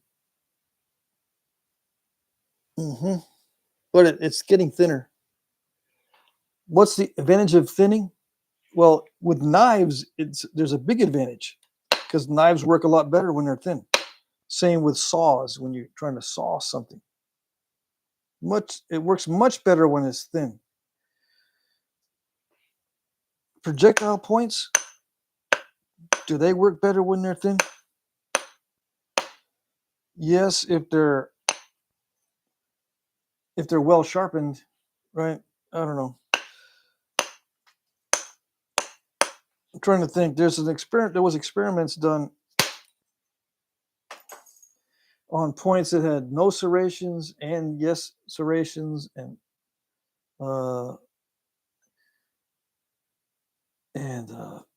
thick stems. I saw some of the points were thick. The results were inconclusive. Yeah, it's one of those studies where the biggest factor in penetration ended up being the kinetic energy of the whole system and not any particular feature of the projectile point. It was just how much force was actually behind it. That was the biggest factor in penetration. How much force is actually behind the thing? The serrations and the smoothness and the serrations barely made any difference in penetration.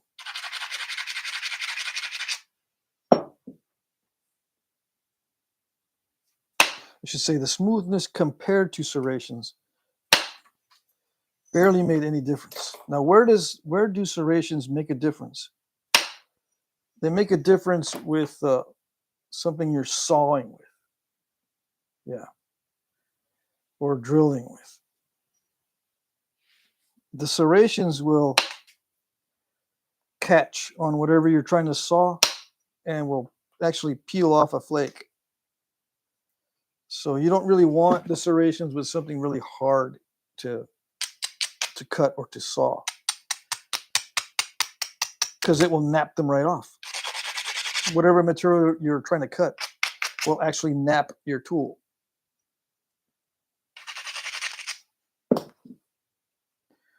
So that's something to take into consideration.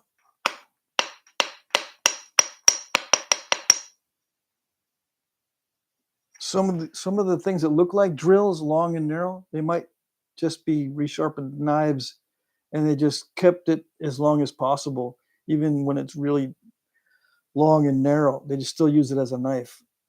Of course, sometimes they're used as drills. You never know for sure exactly. When I use a drill, I like to have it perfectly symmetrical. So if someone asks me, is it a drill or a knife? I look, okay, where's the side view? Is it perfectly straight? And from the front view, is it perfectly symmetrical? If both are yes, then it's probably a drill. But it could be just a fancy resharpened knife. Could be. All right, where am I? Let's see. See, I'm just going with the flow on this. If you watch it from the beginning, it was already in this shape. I just thinned it down a little bit more. So I'm going to leave it as a crescent blade. I'll just refine it a little bit more and thin it a little bit more. And it'll be a knife. So, you wrap one end and this gets all dull. You can take the wrapping off and wrap the other end. And you can have, both these sides can be sharpened, or you put little teeth on those for ripping open hides and stuff. It looks like a handy little knife when it's a crescent blade. Now, a lot of crescent blades are small. So what those are, they might be knives too, just with a hand. You have to put a handle on those little ones.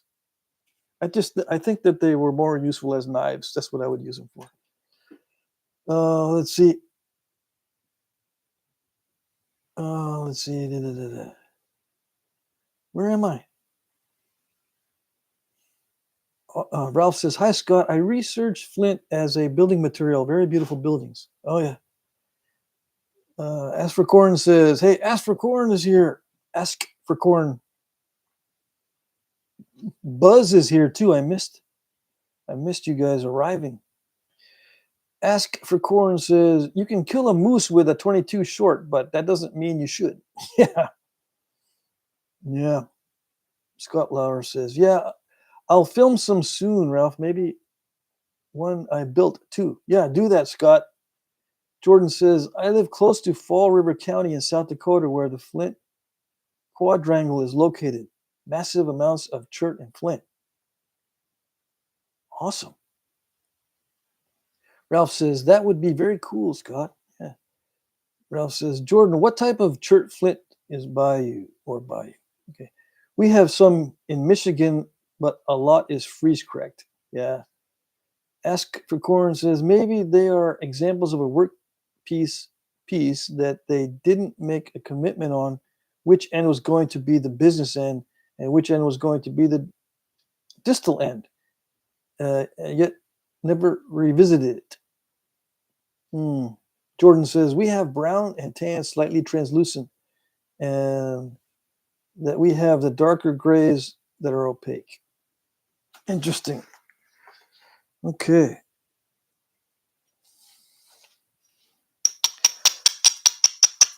So I'm going to refine this top edge here a little bit more. And I'll thin wherever I can thin it. Everywhere else. See, this edge on here is wonky on that side, so I'm going to try to make it less wonky. And this one is pretty straight. Yeah, so I'll just try to make this less wonky on this side.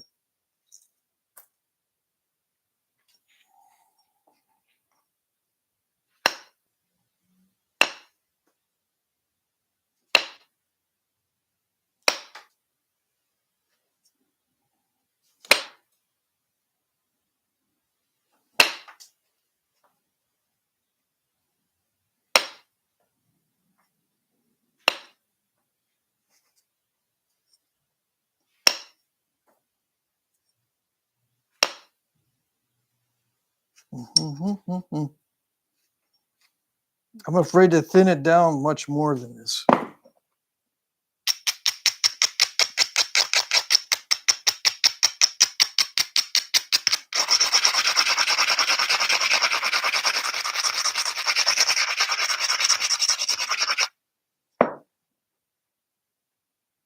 Here goes. Yes, yes. I don't know. It's not ground down enough. So I'm going to hit all along that top edge and thin it down some more. Right now it's a little bit curved, which is fine if it's going to be a knife. We'll see what happens. If I can straighten it, it'd be good. Just good for looks. It doesn't really matter too much on its function.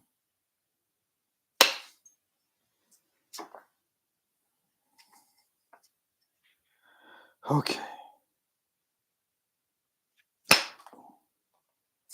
Nice. Sometimes it works.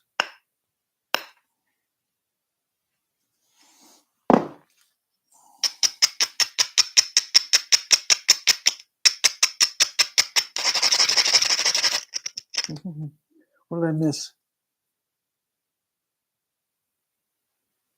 Justin's here. Justin Cornelius.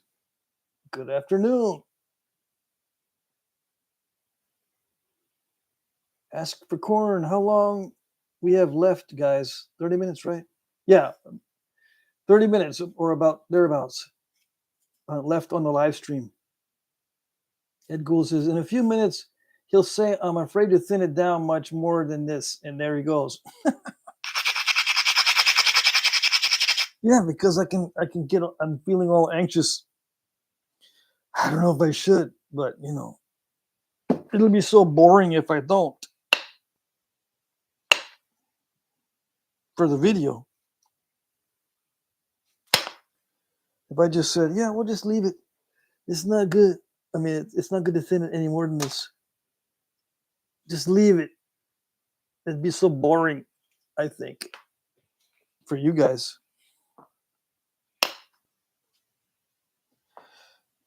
You could have a little bit of drama. Not too much. I don't like a lot of drama. A little bit pushing the envelope. Yeah, a little bit. See what we can do. What's the potential? I always get asked, how far can you take it? Let's see. Mr. Owl, how many licks does it take to get to the center of a Tootsie Pop? Let's find out. Yeah. Let's find out how many licks it takes to get to the center of this Tootsie Pop.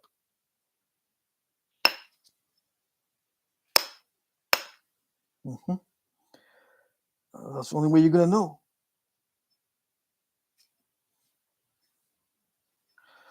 Gosh, yeah. There's no good place to work on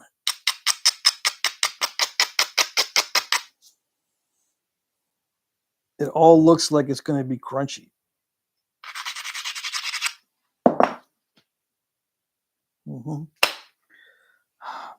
That one worked, right? I took a flake off, but it also took a bite out. I think there was already a cracker right there. Natural crack. Took a bite. Took a bite out of crime. Yeah.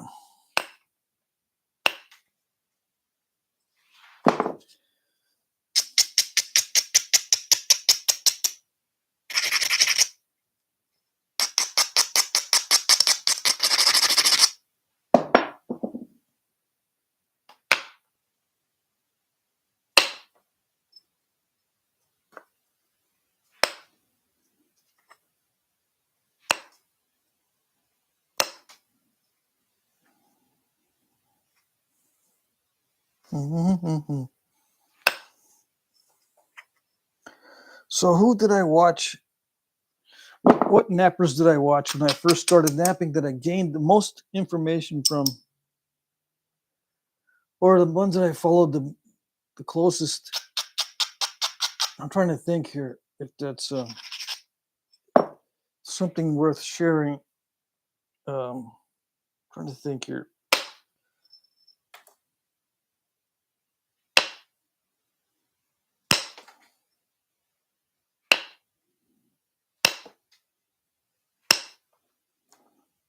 Trying to think what was my major hangups in the beginning, and what nappers online were the best at answering the kind of questions that I had. Everyone's got a different set of questions. You don't all ask the same things.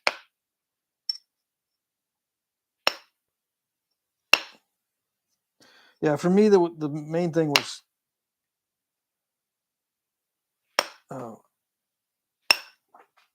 making it look like the artifacts. Yeah, how did they thin it down when it was really tough? I had artifacts that were very thin. It looked like they were made from really tough material. And I was thinking, how did they do that? And I do get questions like that too, but that was my main question. How did they do it? So I had to start using a lot of indirect percussion. Yeah. And not everyone was using indirect percussion. They were using vertical indirect percussion.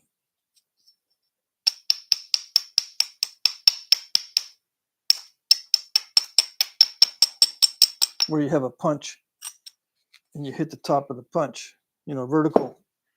You know what vertical indirect percussion is, right? I never use it, but you can take a little punch, like a little bit of a nail, and you can punch flakes off in any direction. That way, straight down. So people were using the vertical punches, but I had to start using the horizontal. I had to develop that style and use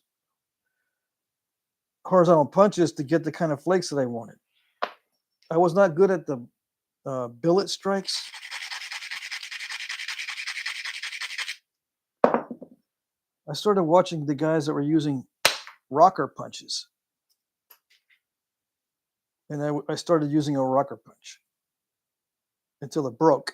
And then I stuck the rod behind my knee and developed this behind the knee thing. But before that, I was using rocker punches. There's not many people using those still, the rocker punches. You don't see that.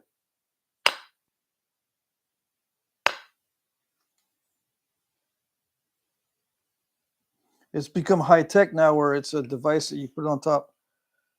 The rocker punches used to be made of wood, and the antler was used primarily, but now they've got these fancy things where the copper pivoting punch, and it's all on top of your legs. The wooden ones were on top also, but they weren't high up. They were just low. Today you got the punches sitting up high, so you can probably sit up straight. That's one thing about napping, though. Yeah, with this style, I'm crouched way over, so it's not that great for posture, but it's something that I've learned to do over time and got used to it. Anyways, I'm trying to think and nap at the same time here. This is not that easy to get thin because it's very inconsistent. There's nice spots and then there's bad spots right next to the nice spots. And I straightened it out a little bit more than it was before. So all that's left now is just to sharpen it. It's probably larger than most crescent blades. Yeah, I think most crescent blades are 3 inches and under as far as width. Let's see.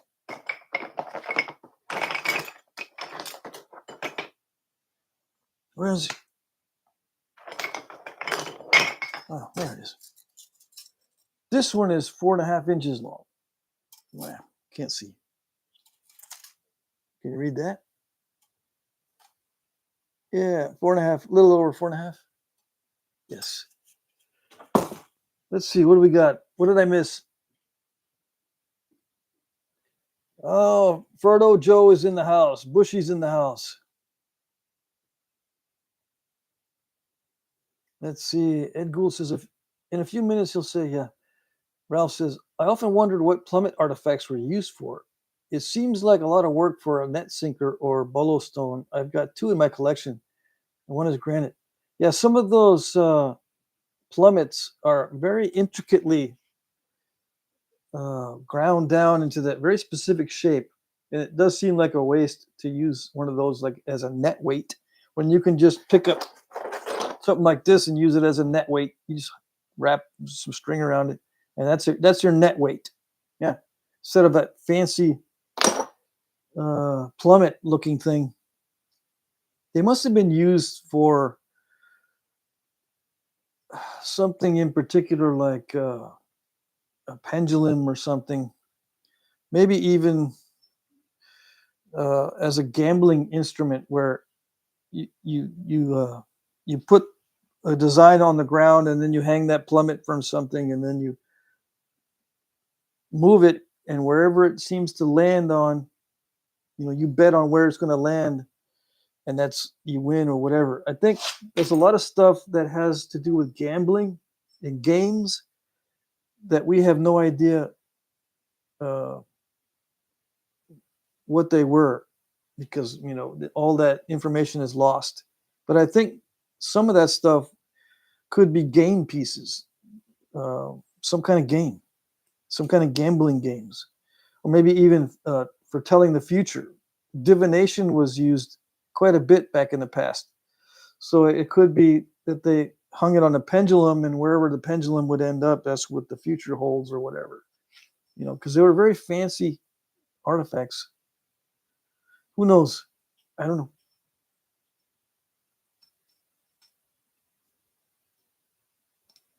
Let's see.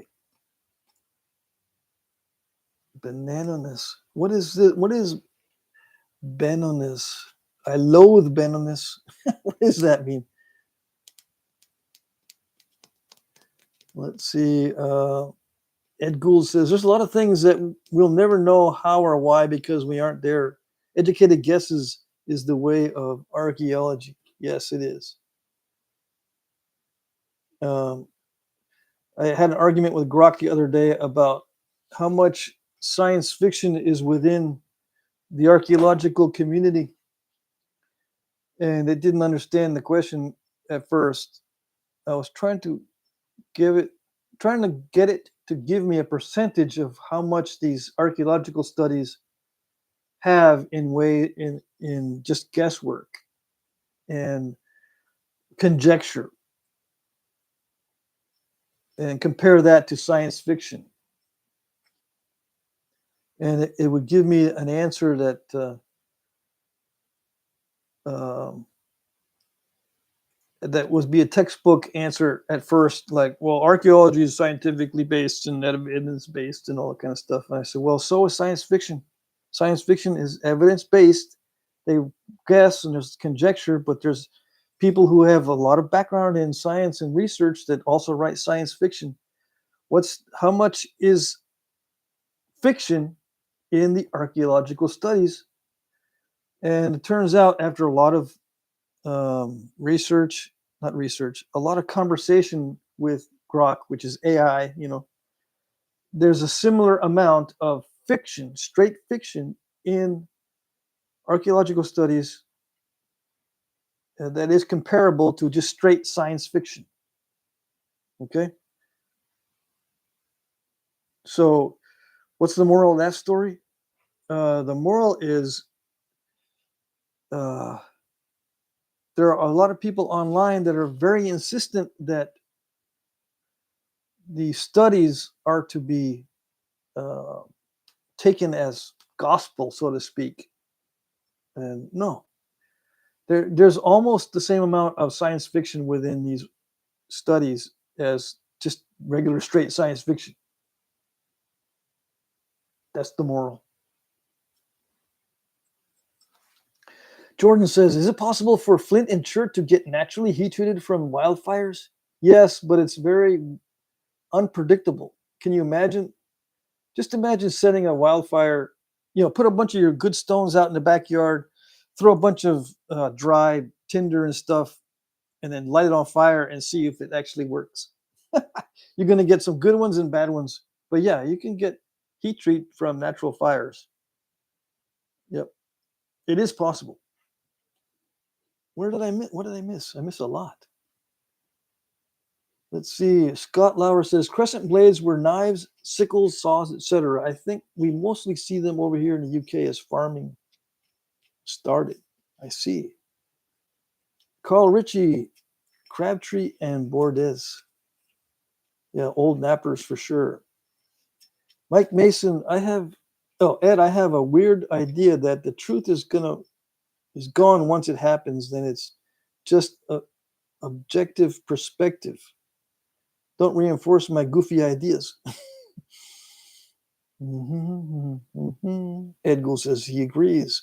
Farm tools became weapons when needed. Oh, yes. Jordan says, is it possible for flint and chert to get naturally heat treated? Yes, it is. It is possible. I don't put much faith in that's what happened with a lot of it. I think it did happen with some of it, but not a lot. Usually a wildfire will destroy and break up the surface stones. unless it's just a prairie fire. But even those can get pretty hot and intense. So in my opinion, most of the stone that gets exposed to natural fires gets ruined, completely ruined. Yeah. So I think it's rare that you'll find something nicely heat treated after a fire, a natural fire. Let's see. Ralph says, I agree, Scott. They definitely look like some kind of specialty knife, kind of like an asymmetrical Cody knife. Yeah. It says, I don't think there would be enough heat for long enough. Yeah. In many cases, the heat is not only is it not steady, it doesn't last long enough. Yeah. Ask for Corn says, I felt like it was pretty clear in rookie days what should be considered regarding platforms and center lines before striking, but the direction, speed, follow through, and how much resistance in the non-striking hand info took me a while to pick up on. Yeah. Yep. Yep. Ed says, even a stick is just a stick until it's used as a weapon. Yep. Sticks were the primary weapons in all ages, no matter what. Let's see. Ask for Corn says, I was just quoting Planet of the Apes to Justin because that's the only other time I've heard the name Cornelius. Tommy Taylor says, Keith, you found them 39 likes out of 37 viewers. Oh, yeah. Right now we got 40 likes and 40 viewers. It's awesome. I do have a lot more likes on the live streams than on the regular videos. Okay, I'm not going to nap this anymore. I'm going to finish this on another video up close, so you can see what it looks like up close. But it's a crescent knife, and I just went with the flow on this one. The piece was already kind of in this shape. Yeah, it's translucent. I'm going to remember to bring my flashlight. But you'll see it. I'll put this, I'll finish sharpening it on another video. We got like 10 minutes left on the live stream. Let's see. Ask for Corn says, I just got back from the dentist. Oh, dang. Keith Ricketts, Tommy Taylor. Yep, a lot of ass butter whipping. Sorry. Couldn't resist. Danny Moore made it. You made it. You've only got like 9 minutes left, but you made it. Yeah. So this did not take me that long to nap, actually. There's still some natural cracks in it right there. It's not a very consistent material, but it worked. I'm surprised. Yeah. It's got a natural crack in it right there, too. I can't see it. There's a crack right here. Let's see.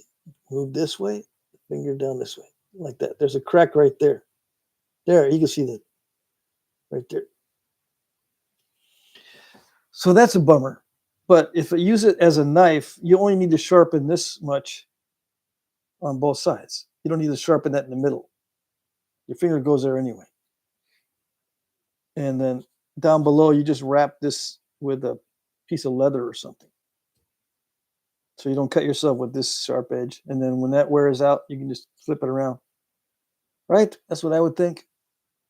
You have to wear them down at this, pretty evenly, or you're going to get a lopsided knife, which might be okay. Once you wear this side down and there's no more corner on that side, you can make a projectile point. Yeah. Or a different kind of knife. Yeah.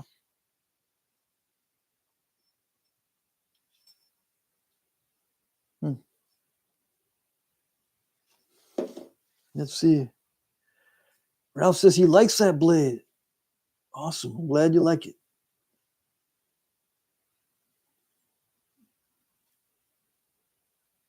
It says, I've always been a fan of the rare and unusual items. Okay, well, I'll put this in the auction then. I was going to save it, but if someone likes it, if you like it, you can bid on it. Yeah. Sal says, you going to work some more amoeba soon? Yep, I'll be working on it soon, yes. I sure will, yeah. Now, there's hardly any, there's not much amoeba in this, right? This box of New Mexico chert. I want to make some arrowheads out of this stuff because I've seen arrowheads made out of that stuff. Yeah. I just got to be careful about where I strike this particular piece so I can get the most out of it. I'm not going to get a big biface. I want to take off arrowhead spalls from this chert. It's really cracked, but I think I can get some good arrowhead spalls from this. Let's see. I'm kind of hesitant to strike it. All right, let's see. Where'd it go? Okay, so I got, you see where I hit it, right? Right there. And I got three little spalls. That one's probably not that great. It's got some cracks in it. This one looks like it's good. Yeah, except it's got an inclusion, a chalky inclusion. But yeah, that's a good arrowhead spall. And I can make an arrowhead out of that one. So as long as I keep getting those off of this, I can get several arrowheads from that. This is some of my favorite color of material. So I don't know if I'll offer these in the auction when I make arrowheads from them. Yeah, I don't know if I'm going to. I want to save this. This is some of my favorite. Yeah, this is a good one too. So I'm going to be greedy and save this. I might nap some of it on video.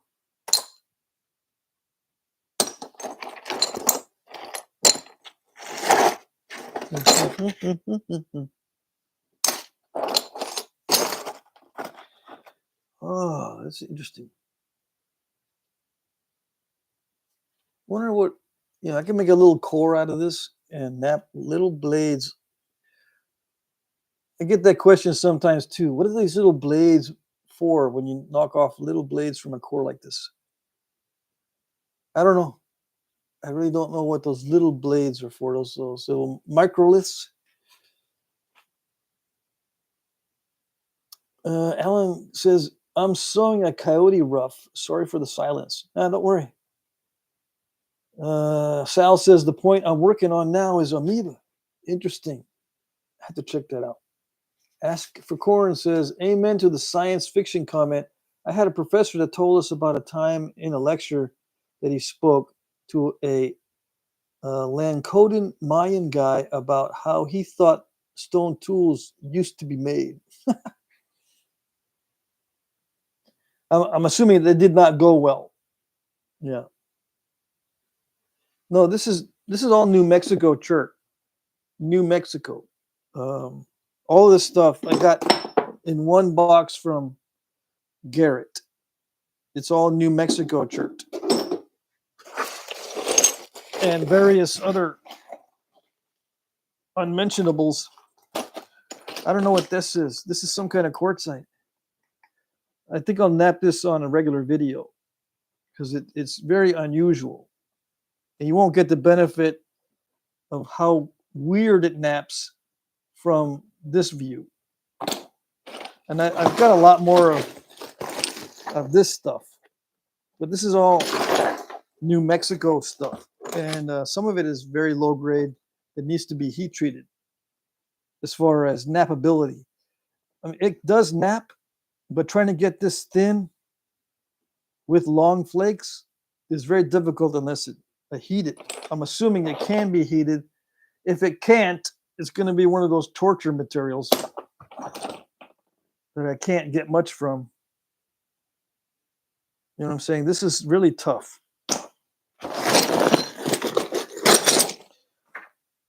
Yeah, but see, I've seen artifacts from far west Texas and New Mexico made of this stuff. Like, what are the points called? I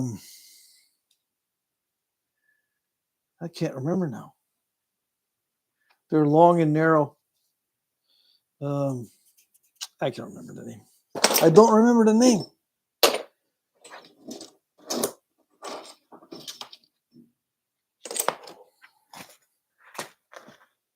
Two minutes. Jim Cooper says, microliths. I just watched some videos of a Danish guy making microliths out of small quartz crystals, and they basically use them in a split stick with slicing a tool like a disposable razor. Yeah, that'll work.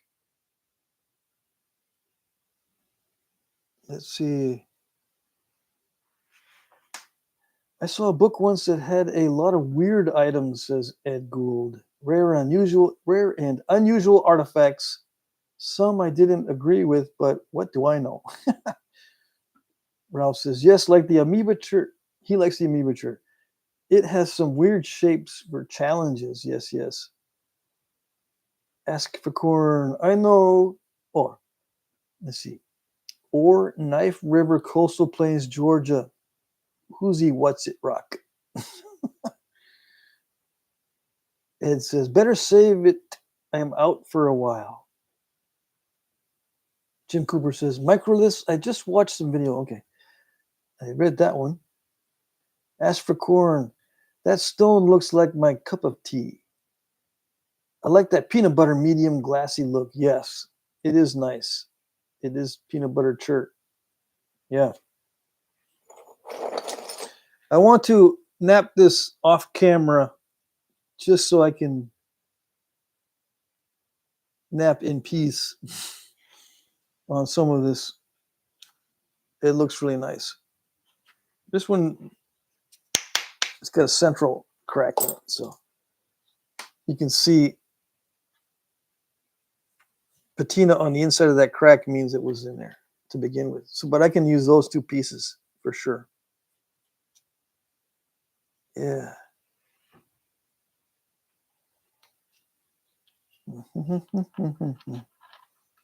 There we go. Still trying to remember the name of those points I've seen from West Texas, and I can't remember the names.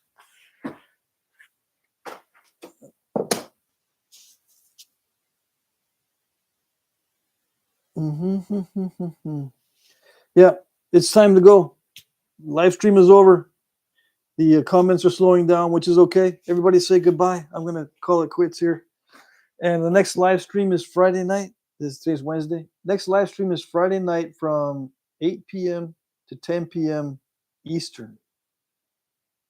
Toya points, but there's also another type of point from West Texas that they see. I can see the name, but as soon as I put the flashlight on it, it disappears. I don't like it when that happens. It has something to do with ADHD or something, I think.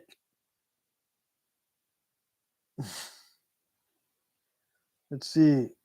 Styly Designs. Hey, see you later. I didn't see you commenting this time.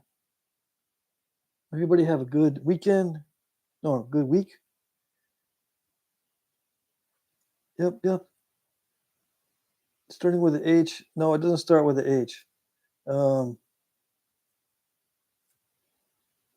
They're long and narrow, and they got little barbs sticking up almost completely horizontal on the sides. Livermore points are made of this stuff. I've seen many Livermore points made of this stuff. Yeah. I'm glad you put the H there. I don't know why the H sparked my memory. But yeah, Livermore points. Those are the ones I'm looking for. I want to make some. And there's variations. There's also Neff points, Neff, that are similar, but not quite. There's also Diablo points made of this stuff, of chert similar to this. Diablo, Neff, Livermore, they all, not all, well, all those types contain points that are made of this high grade peanut buttery and similar cherts. And I've always wanted to try napping it because I've seen a bunch of those as real artifacts. Alrighty. Jim Cooper says, then be aware I have autism. Yeah. Welcome to the club. I have more symptoms of autism than I do of ADHD. Yes, I do. So welcome to the club. Yeah, and I tell people if I'm communicating with you by email and I get snarky or I'm a little off and I get rude, it's the autism. I have to blame it on the autism because my mind is not thinking that way, but it comes out that way. But I am rather, how should I say? I tease people and I have dry humor, but sometimes it comes out as snarky, condescending, mean, stupid, idiotic. I've been called all kinds of stuff.